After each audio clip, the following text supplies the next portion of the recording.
বন্ধুরা, আজকে তোমাদের সঙ্গে বিন্দুমাত্র তেলের ব্যবহার ছাড়াই একটি ওয়েট লস ডায়েট থালি রেসিপি শেয়ার করছি, যেটা ব্রেকফাস্ট, লাঞ্চ কিংবা ডিনারের জন্য একেবারে অ্যাপ্রোপ্রিয়েট। তো এর জন্য প্রথমেই আমাদের লাগছে 50 গ্রাম মুগের ডাল। আমি ডালগুলোকে জল দিয়ে ধুয়ে নিচ্ছি আর তারপর উষ্ণ জলে ভিজিয়ে রেখে দেবো মিনিট 2-3-এর জন্য, তাতে করে রান্নাটা খুব তাড়াতাড়ি হয়ে যায়। তোমরা এখানে মুগ ডালের পরিবর্তে চাইলে মুসুর ডাল নিতে পারো, এমনকি ছোলার ডালও ব্যবহার করা যেতে পারে। এটাকে আমি ঢাকা চাপা দিয়ে এক সাইডে রেখে দিলাম। আর তারপরে এখানে আমি নিয়েছি দুটো মাঝারি সাইজের টমেটো। একদম পাকা টুকটুকে লাল টমেটোটা নিতে চেষ্টা করবে। টমেটোর মধ্যে থাকা অ্যান্টি অক্সিডেন্ট এবং এর মধ্যে থাকা আয়রন, ফাইবার আমাদের ওজন কমাতে ভীষণ হেল্প করে। দেখো, টমেটোগুলোকে আমি এরকম চাকা চাকা করে কেটে নিয়েছি। আমি এখানে দুটো টমেটো নিয়েছি, তবে এর থেকে বেশি পরিমাণেও নেওয়া যেতে পারে। তারপর আমি এখানে একটা বিটরুটের 1/4 অংশ নিয়েছি এবং এটাকে একদম পাতলা পাতলা স্লাইস করে কেটে নিচ্ছি। বিটরুটের পরিমাণটা কিন্তু আর বাড়ানো যাবে না, এই পরিমাণটাই নিতে পারো। আর যদি হাতের কাছে বিটরুট না থাকে সেক্ষেত্রে অবশ্যই এটা কিন্তু বাদ দিলেও চলবে। একটা প্রেসার কুকারের মধ্যে আমি চাকা চাকা করে কেটে রাখা টমেটোগুলো নিয়ে নিলাম, সাথে 1 মুঠোর মতো ছাড়ানো রসুন নিয়েছি। মোটামুটি 8 থেকে 10 কোয়া মতো রসুন রয়েছে। 3-4টে আমি এখানে গোটা গোলমরিচ নিয়েছি, একটা তেজপাতা নিলাম ফ্লেভারের জন্য, এবং যে বিটরুটগুলো কেটে রেখেছিলাম সেটা নিয়ে নিলাম। সাথে 1 মুঠোর মতো কুচনো গাজরও নিয়েছি। একটা পেঁয়াজের 1/4 অংশ নিয়েছি, আর নিয়েছি ধনেপাতার কাণ্ডের অংশ মোটামুটি 1 মুঠোর মতো।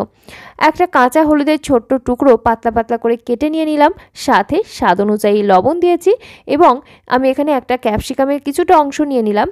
খুব সুন্দর ফ্লেভারটা হয় তার জন্য, তবে ক্যাপসিকাম না থাকলে না দিতে পারো, লাল ক্যাপসিকাম থাকলে সেটা ব্যবহার করলে বেশি ভালো হয়।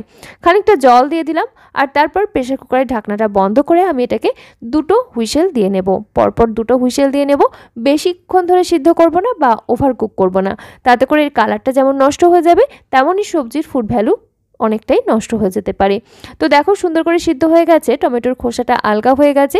এই সময় তোমরা চাইলে খোসাটাকে কিন্তু ছাড়িয়ে ফেলেও দিতে পারো, কিন্তু আমি আর সেটা করলাম না। এখান থেকে শুধুমাত্র তেজপাতাটাকে আমি তুলে বাদ দিয়ে দিলাম। বাদ বাকি সমস্ত সবজি খুব ভালো করে সিদ্ধ হয়ে গেছে। এখানে 2টো কিংবা 1টা হুইসেল দিলে কিন্তু হয়ে যাবে।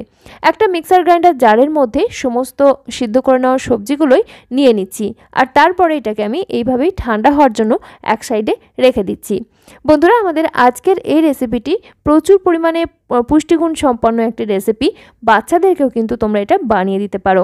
যে মুগ ডালগুলোকে আমরা জলে ভিজিয়ে রেখেছিলাম সেগুলো কিন্তু বেশ সফট হয়ে গেছে, ফুলে গেছে অনেকটা।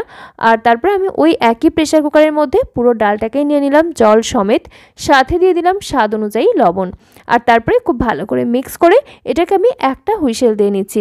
যেহেতু ডালটা আমি আগের থেকেই জলে সোক করে রেখেছিলাম, সেই জন্য একটা হুইসেল দিলেই হয়ে যাচ্ছে, না হলে আবার বেশি সিদ্ধ হয়ে যাবে। তো দেখো, আমি সিদ্ধ করে নিয়েছি। এখন প্রেসার কুকারের ঢাকনাটাকে খুলে নিলাম, আর পুরো জলটা কিন্তু টেনে নিয়েছে। জলের পরিমাণটা তোমরা কিন্তু এর থেকে আর বেশি বাড়াবে না, সেক্ষেত্রে জল জলের মতো হয়ে থাকবে। আর ডালগুলো খুব সুন্দর করে সিদ্ধ হয়েছে, একটু চাপ দিলেই কিন্তু স্ম্যাশ হয়ে যাচ্ছে। এই রকম একটা টেক্সচার হতে হবে। তোমরা চাইলে কিন্তু একই কাজ কড়াইতেও করে নিতে পারো। তো দেখো, একটু নাড়াচাড়া করলে কিন্তু এটা একদম ঘেঁটে যাচ্ছে বা একটা মন্ডের মতো তৈরি হয়ে যাচ্ছে। এই সিদ্ধ করে নেওয়া ডালটাকে আমি এখন গরম অবস্থাতেই একটা প্লেটের মধ্যে নিয়ে নিচ্ছি। এবারে এই সিদ্ধ মুগ ডালের সঙ্গে অ্যাড করে দিচ্ছি 1 কাপ পরিমাণ রাগি ফ্লাওয়ার। তোমরা চাইলে এখানে গমের আটাও ব্যবহার করতে পারো। সাথে 1 মুঠোর মতো ফ্রেশ কুচানো ধনেপাতা দিয়ে একসাথে খুব ভালো করে সমস্ত কিছু মেখে নিচ্ছি। বন্ধুরা, দেখছো সিম্পল কুইজিন বাংলা, আমি আলেয়া। আমাদের চ্যানেল সিম্পল কুইজিন বাংলায় তোমাদের সবাইকে জানাই অনেক অনেক স্বাগত। আমি এরকমই স্বাস্থ্যকর রেসিপি শেয়ার করে থাকি। তোমরা যারা ওয়েট লস জার্নির মধ্যে রয়েছো, ওজন কমাতে চাইছো কিংবা হেলদি ফুড পছন্দ করো, তাদের জন্য আমার রেসিপিগুলো একেবারে অ্যাপ্রোপ্রিয়েট। চাইলে চ্যানেলটি সাবস্ক্রাইব করে পাশে থাকা বেল আইকনটা অল করে রাখতে পারো এরকম স্বাস্থ্যকর রেসিপির সন্ধান পেতে।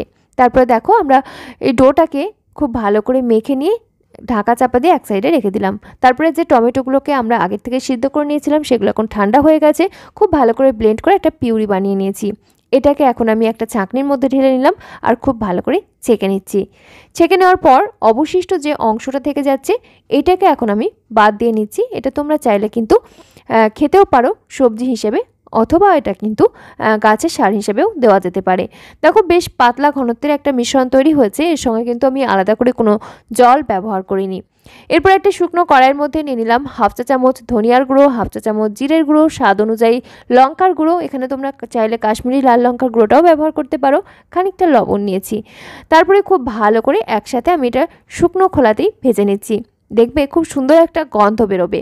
আর অবশ্যই এখানে গুঁড়ো মশলাটাই ব্যবহার করার চেষ্টা করবে, তাতে করে সুন্দর লাগবে খেতে গিয়ে। তারপরে আমরা যে পিউরিটা বানিয়ে নিয়েছিলাম সেই ছেঁকে নেওয়া পিউরিটা পুরোটাই এর সঙ্গে অ্যাড করে দিলাম। আর এটাকে খুব সুন্দর করে আমি নেড়ে চেড়ে কুক করে নিচ্ছি। ফ্লেমটা রেখেছি মাঝারিতে। তারপরে দেখো খুব ভালো করে ফুটিয়ে নিচ্ছি। মিনিট 2-3 একটু ভালো করে ফুটিয়ে নেব, তাতে করে এর মধ্যে মশলাটা যেমন সুন্দর করে মিশে যাবে এবং এর টেক্সচারটাও আরও একটু ঘন ঘন টাইপের হয়ে যাবে। তোমরা যদি একটু পাতলা করে খেতে পছন্দ করো সেক্ষেত্রে অবশ্যই জলের ব্যবহার করতে পারো, তবে এর টেক্সচারটা একদম বেশি পাতলা হয়ে গেলে খুব একটা ভালো লাগবে না। তো দেখো খুব সুন্দর করে ফুটিয়ে এটাকে এখন আমি বেশ ঘন ঘন টেক্সচার হয়ে আসলে ফ্লেমটা অফ করে নামিয়ে রেখে দিচ্ছি। মোটামুটি একটু ঠান্ডা হয়ে গেলে তারপরে এটাকে আমি বাদবাকি প্রসেসিংয়ে নিয়ে যাব। যে ডোটা আমরা আগের থেকে বানিয়ে রেখেছিলাম সেটা বেশ খানিকক্ষণ রেস্টে ছিল, মোটামুটি মিনিট 3-4, তার মধ্যেই কিন্তু নরম হয়ে গেছে। এখান থেকে আমি লেচি কেটে নিচ্ছি, মোটামুটি মাঝারি সাইজ করে লেচি কেটে নিচ্ছি। আর যে পরিমাণ আমি এখানে উপকরণ ব্যবহার করেছিলাম তাই থেকে 4 থেকে 5টার মতো তৈরি করে নেওয়া যাচ্ছে। আমি রাগি ফ্লাওয়ার ব্যবহার করেছি, তোমরা অবশ্যই এখানে গমের আটা ব্যবহার করতে পারো কিংবা ওটস পাউডার বানিয়ে আটা তৈরি করে নিয়ে সেই ওটস পাউডারও কিন্তু এখানে ব্যবহার করতে পারো। দেখো খুব সুন্দর করে বেলে নিচ্ছি। বেলার জন্য অবশ্যই তোমরা এখানে গমের আটা ব্যবহার করতে পারো, তবে আমি এখানে পুরোটাই রাগি ফ্লাওয়ার ব্যবহার করেছি। জোয়ার, বাজরা, মিলেট সমস্ত কিছুই কিন্তু এখানে ইউজ করা যেতে পারে। খুব সুন্দর করে বেলে নিচ্ছি, মোটামুটি একটু পুরুত্বটা বেশ মোটাই রেখেছি, খুব একটা রুটির মতো পাতলা কিন্তু হয়নি। তারপরে আমি এখানে একটা তাওয়া গরম করে নিয়েছি আর এই শুকনো তাওয়ার মধ্যেই এই রুটিটাকে উল্টে পাল্টে সেঁকে নিচ্ছি। বন্ধুরা, আমাদের আজকের এই রেসিপিটি বিন্দুমাত্র তেলের ব্যবহার ছাড়াই তৈরি হয়ে গেলেও খেতে কিন্তু ভীষণই টেস্টি হয়।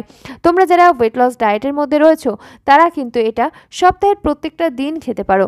মাঝে মধ্যে অবশ্যই তেল, ঘি কিংবা বাটারের ব্যবহারও করা যেতে পারে। প্রত্যেক দিন যদি 1 চামচ করে ঘি খাওয়া যায়, দেশি যদি হয়, সেটা কিন্তু স্বাস্থ্যের জন্য বেশ উপকারী। ওয়েট লস জার্নিতেও নেওয়া যেতে পারে। তো দেখো এটা সুন্দর করে সেঁকে নিচ্ছি। এর সঙ্গে যদি তোমরা চাও সামান্য পরিমাণ বাটার ব্যবহার করতে পারো, তাতে করে খেতে আরও বেশি ভালো লাগে। আর এটা কিন্তু বেশ ফুলকো ফুলকো হয়, উল্টে পাল্টে যদি একটু সময় নিয়ে সেঁকে নেওয়া যায় দেখবে বেশ সফট হয় এবং বেশ ফুলকো ফুলকো হয়। তবে অনেকেই দেখি রুটি সেঁকার জন্য ডাইরেক্ট ফ্লেমে, রুটিটা যাতে ফুলকো হয় ডাইরেক্ট ফ্লেমে তোমরা কিন্তু সেঁকে নাও, সেটা কিন্তু মোটেই স্বাস্থ্যকর নয়। যদি একটু ফুলকো কম হয় তাতে কোনো ক্ষতি নেই, কিন্তু স্বাস্থ্যকর পদ্ধতিটা অবশ্যই অবলম্বন করা উচিত। একটা সেঁকে নেওয়া হয়ে গেছে, একই রকমভাবে বাদবাকি সবগুলো রুটি আমি সেঁকে নিয়েছি। আর এটা আমি আজকে ডিনারের জন্য বানাচ্ছি।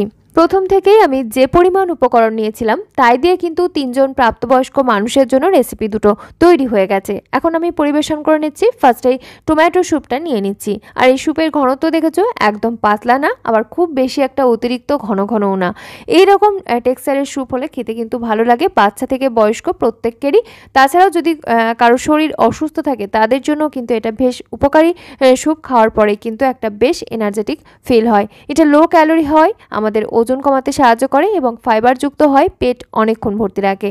সাথে আমরা যে রাগি ফ্লাওয়ারের রুটি বানিয়ে নিয়েছিলাম সেটাও কিন্তু নিয়ে নিচ্ছি। লাঞ্চের জন্য এটা একটা অ্যাপ্রোপ্রিয়েট কম্বিনেশন, চাইলে কিন্তু ডিনার কিংবা ব্রেকফাস্টেও নেওয়া যেতে পারে।